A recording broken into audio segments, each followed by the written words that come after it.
Welcome to Surge Funded, the Entrepreneurship Through Acquisition podcast. I'm your host, Nick Law, and today's episode is one that I've been really looking forward to. A lot of the conversations that we've had on this podcast thus far are about doing search in markets that are already pretty well defined, like the US or Western Europe, where there's already a clear playbook built. But today's episode is about what it looks like to do search where that playbook really doesn't exist. Sally Tian is someone who grew up between China and Canada, worked in consulting and tech, including at ByteDance most recently, and then went to Harvard Business School. And instead of following the traditional post MBA path that many international students do, she decided to move back to China and start a search fund with her husband and co-founder Liam. What's really interesting about her story is not just the geographic shift, but also the personal one, turning away from what she's described as the immigrant dream and choosing a path that's a lot less defined, but potentially a lot more aligned with who she is. So in this conversation, we're going to talk about what it's been like for her helping build the search fund ecosystem in China from scratch, as she is one of the very first searchers there, how sourcing and financing there differ from the US, and what it takes to build credibility as a young operator in a very relationship driven market. Sally, welcome to the show. Really happy to have you on. So, Excited to be here. yeah, really excited for the conversation. I think maybe just so everyone can get acquainted with you and your thinking, why don't you tell us how you and Liam decided to do the search fund together? I know it's not a necessarily typical path that either of you maybe would have thought of before business school. So would love to learn how that conversation first went and how you two decided that you're going to do this together. Yeah, I think it's a two-part question in that how did we decide to do it together and why did we decide to do search? So I think the best way to answer is maybe just chronologically. I mean, Liam and I kind of met um, 3 years before we went to HBS, and we kind of went through a lot together. We were dating in China, trying to figure out working in China, and then we were locked down in COVID together in Shanghai, and that was just a period for us to reflect on what's next in our career. And we both decided maybe applying to the B school and kind of taking a step back and think about what's next would be best. And very luckily, both of us got into HBS. And I had always thought the next step for me after B school would be entrepreneurship. It was just at that point in my career where I feel like I tried out everything. And so I was just really trying to figure out how I could leverage HBS as a platform to do something on my own. And yeah, very luckily discovered the search fund model and learned more about it and got to kind of test out whether or not it would work in China. And it just became more and more apparent to me that, yeah, this is something that could work. And then right around like graduation, it was kind of like a light bulb that clicked in both of our heads that we could actually do this together. And, a paired team is better than one. And we really have a complementary skill set that we can leverage to build this out. So yeah, I kind of just slowly convinced Liam, and then we both decided to kind of jump in together and decided to do this. I mean, it's great that you had the professional complementary skill sets as well as clearly also being aligned in other ways. A lot of times people talk about business partnership like a marriage. And so if you're already married, it's probably even better working with that person. I guess one thing I wanted to dive deeper into a little bit is that you mentioned that you tried a few different things, and after being in tech, after being a consultant, you knew that entrepreneurship is what you wanted to do. Maybe you could go a little bit deeper into what attracted you to entrepreneurship and why you knew that the corporate path wasn't for you. Yeah, I think maybe the reason, if I were to really think about it, is I'm just a very creative person, and I tend to be really a first principles thinker. So I tend to approach life and looking at just any situation as I try to figure out what the root cause is, and if there's a fundamental problem, and if it's systematic, then it's hard to solve. But if it's a problem that has a solution, I try to just solve it. But when you're stuck in a corporate or like a large organization, there's people, right? And with people, there's politics. And I feel like just navigating that is really tiring for me. So, like, if I were to think back, like, my favorite memory in consulting was one of my first few projects. And everyone loves the cool, shiny strategy project. But my favorite one was like I worked at this Canadian footwear brand, and they were really small. They were like maybe 10, $15 million in revenue. And because it was so small, I got to work a lot with the founder and the CEO. And they were having trouble figuring out how to sell their dead stock. Like there were just a lot of shoes that were out of season, and their sales team just didn't want to sell them because it's hard to sell. And I kind of just looked at them and I said, "Have you guys ever tried building out a tiered sales incentive plan where you incentivize them based on the SKUs that you want to sell?"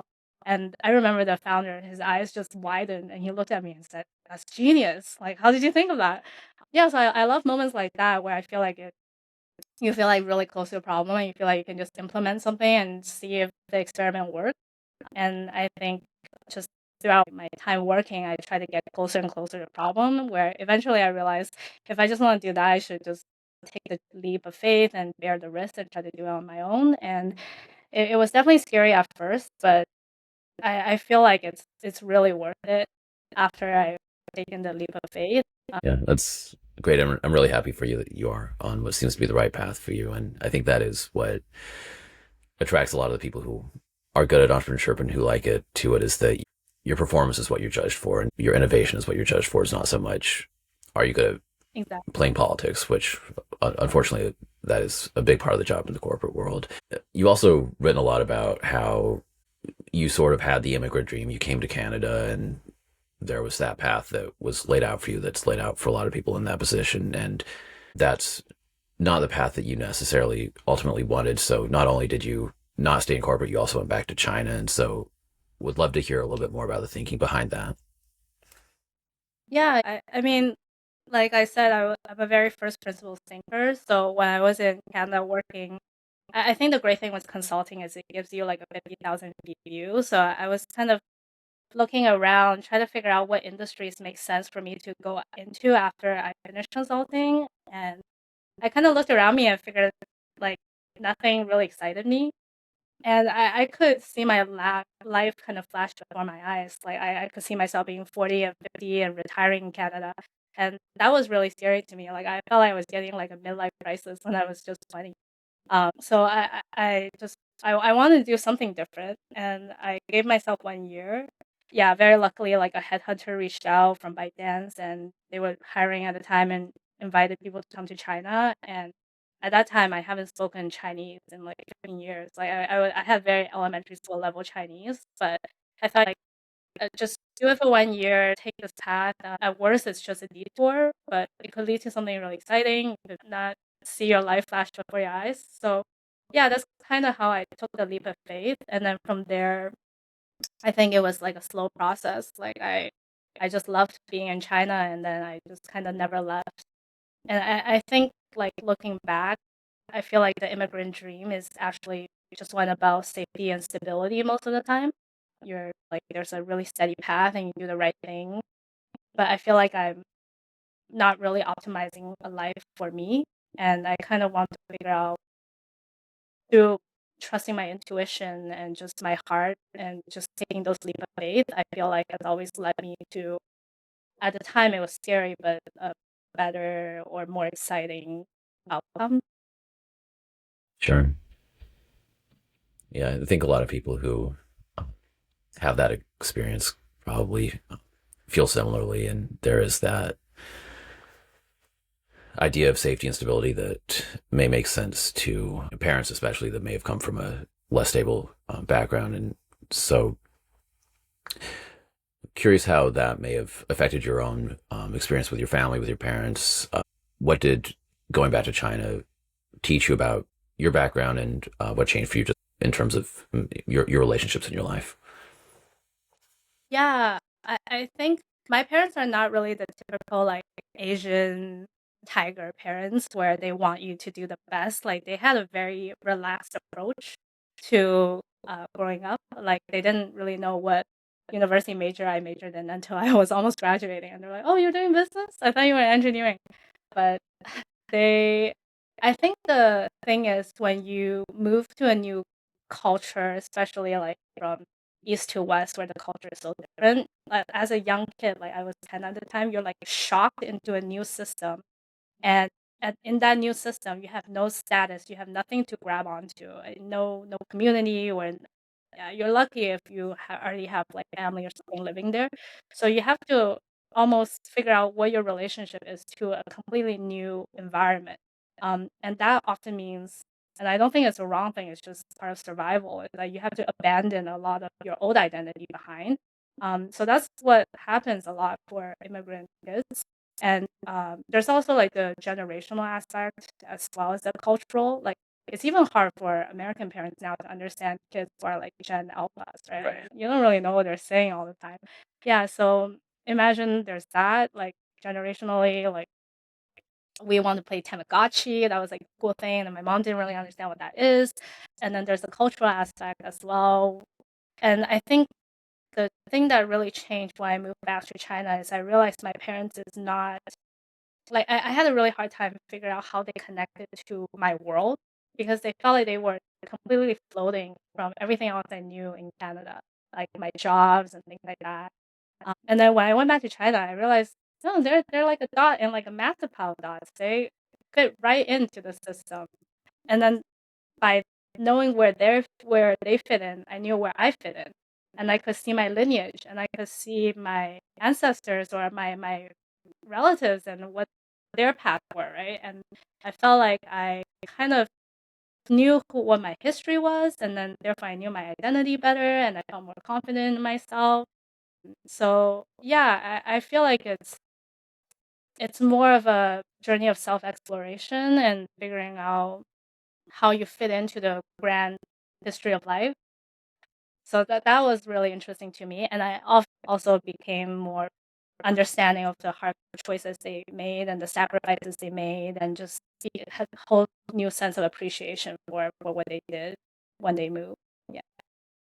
Sure. I can imagine. I think part of growing up is understanding your parents as people a bit more, and especially if you go back to where they're from, if it's a very different place from where you had to grow up, it probably does put it into perspective. I guess switching to the search fund, how was that experience? How was raising the fund? How did you explain to investors that China actually could be a great market for search funds? What was that process like? In terms of fundraising, I think there's the two sides. You have the international side, and then you have the local investors, and each side have different challenges, and it's common for emerging market searchers.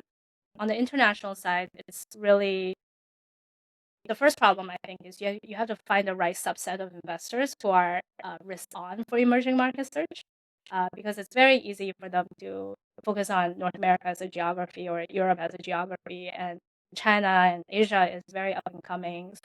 It's a process of just figuring out like, hey, are you even interested in this market? That's one.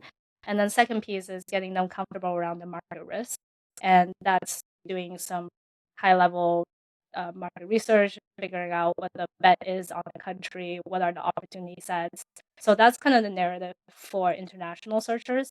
And I think the hardest part often for searchers is the local side. And it's, I think it still goes back to the cultural point because you're really trying to build a mental bridge between international definition of search and like what's reality on the ground with local investors. And in the case with China, local investors are very practical. They don't really care about MBA being passionate and trying the new thing. They kind of want to figure out, okay, like what's your thesis and what industry are you going to buy? So you have to be really fleshed out in your narrative for local investors. So yeah, I think for us, definitely the challenge was figuring out the local investor piece, and that's often the challenge for emerging market investor searchers. And then once you unlock local investors, usually the international investors will come on because they want to see that you have local market support. And typically, the international investors is relatively the same group of people that are risk on for emerging markets. Sure. Yeah. That's what I've heard is that what's really essential if you're going to do an emerging market search fund is having enough local investors because it's going to be hard to convince the international ones not only to fund the search, but also the acquisition if there isn't enough support there. When it comes Yeah, and to, I also feel like, sorry to cut you off, but I think the other piece is like, it's also the first, I guess, test that international investors do is like, how gritty can you be or like how entrepreneurial can you be to put together the local side of the cap table? Because you definitely face your first wave of rejections when you're fundraising on the local side. And a lot of times it's just like going through a long list of investors and you finally figure out a few and that works and a narrative that works for you. So yeah, that's I think a good way for international investors to engage as well. Yeah, certainly. I think it definitely takes a lot more grit and entrepreneurial energy to be able to raise in an emerging market than in a place like the US where the system's already set up and you just go to the investors that everyone goes to. How was it explaining the model to local investors? Were they aware of search funds? Yeah, I think on the investor side, it's a little different than brokers because for the investors, they have to buy into something, right? It's either the vision of search fund or it's they see themselves in you or they really like the deal that you bring them. For us, we found, and this is anecdotal, but a few of the searchers I talked to in emerging market all say that a lot of times it's just the searcher that compels like a local investor to invest. They don't really understand the search fund because it requires like multiple chain of logic reasoning and you have to buy into each chain to understand the entire model. So it's very hard for them to just get it. There are some first principles local investor like there's one LP we have who does like secondary market investing, but because they just kind of understand value investing in general, they're like, yeah, this makes sense. Like Chinese, there's tons of like undervalued small SMEs that need succession. So they bought into that, but most are like, hey, I kind of see you in I see myself in you when I'm 20 years younger. And yeah, it's not that much money and it's an option, right? So it lets me see more deals. So we found that to be a pretty helpful narrative.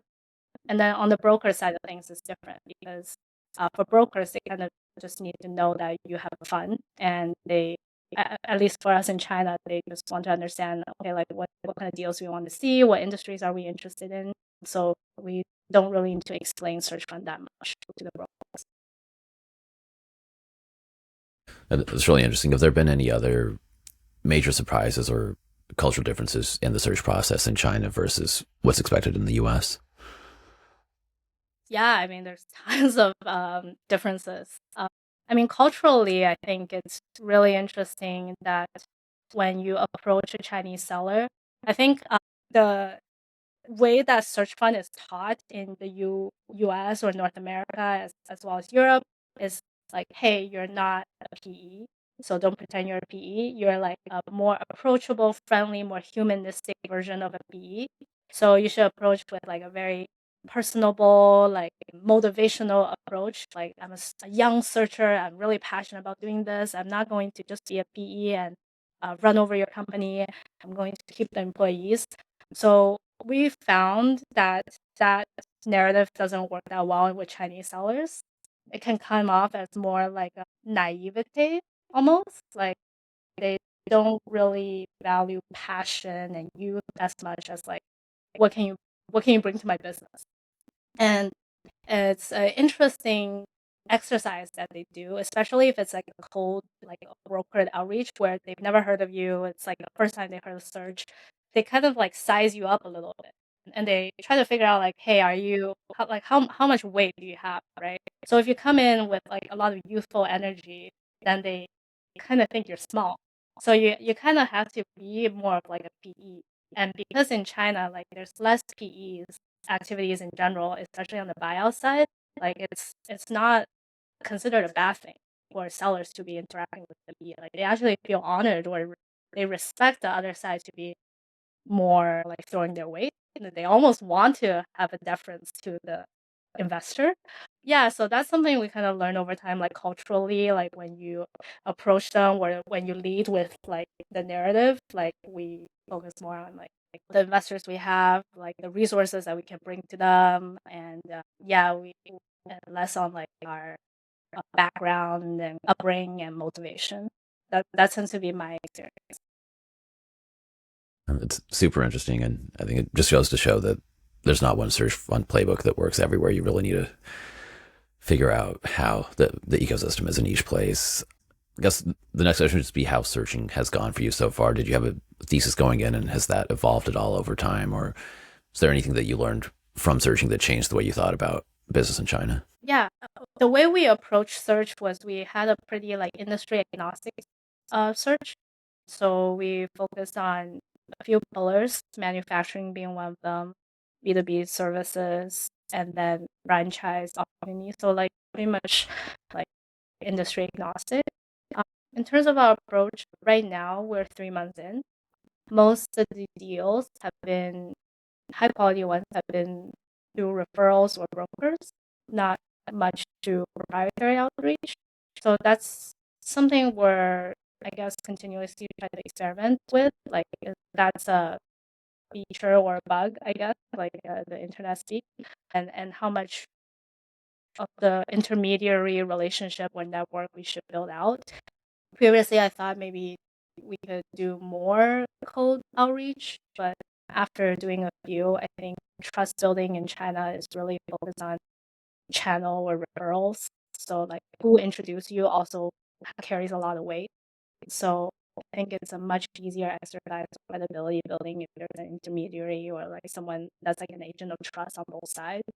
So, that's one thing that I think we're thinking through. And then in terms of industries, it hasn't changed that much. Manufacturing, at first, we were like the least happy with, or like the one that we expected from the least, because manufacturing is, in China, there's so much competition. But yeah, we actually found a few really interesting niche manufacturing deals with strong margins and just hidden champion type of deals. And it's like in industries you've never heard of before. So yeah, that's been really cool for us because you kind of do search and you believe in the model, but now you see tangible deals and you're like, oh yeah, I guess this actually, yeah, is real in the market. Totally. When it becomes real, it's just a lot more exciting. Right. Yeah. Going to the point you made about how it is very relationship driven and referral driven, I was wondering how long does it actually take to build a real relationship that can help you in China? I know done some work in the Middle East, for example, where you have to have so many coffee meetings with the person to actually build a relationship where they trust you. I was wondering in China, is that an issue where it takes time, or is it more fast moving? Just knowing that you do have the 2 years to search, I'm just curious how the relationship driven aspect impacts things. Yeah. Let me think of a quick way to answer this. I think in China it does take time, probably less time than the Middle East. But I, I'm, I haven't really worked there. I'm not sure, but I think in China the first meeting, it really depends on how you position yourself back again. Like you there's a way for you to kind of like as long as you know the code, right, of like the industry, you kind of understand the industry before you come in, so you're not just a blank sheet of paper. You understand the dynamics, you understand the struggle of the seller. They open up really easily. I had an experience where like I had a warm referral, so it was like a family friend that introduced us. And I went to this like 60-year-old founder's office, and it ultimately being a deal that didn't really. It's not a search asset, but it was still a really cool deal. They were doing ports, like deep sea water ports. And then it was the first meeting. We didn't sign any NDAs or anything. And then the owner just started pulling out all these contracts that he had and all these licenses, and like showing us all these cool licenses he had. And so it can really be immediately open, but it totally depends on like how you position yourself, who brought you in, what you're saying in the context of the meeting. And obviously there's an incentive piece of like they want to paint themselves in a good light. So the negative parts you kind of have to take time to figure out, and that requires you being like on site and talking to their employees and other people. So I think with the founder, a lot of times it's still like being that interpersonal piece. Like, can you like speak their language? Sure. I think that's true of search anywhere, is that you do really need to see where things are not lining up, whether it's talking to the employee or the owner, and probably helps a lot to be able to have cultural knowledge, because if you're not from the culture, it may not be as obvious to you when the person's not telling you things. And so I think that is something to think about Yeah, if you're going to do search. yeah. I think in Chinese there's a word called 自己人, which means one of us.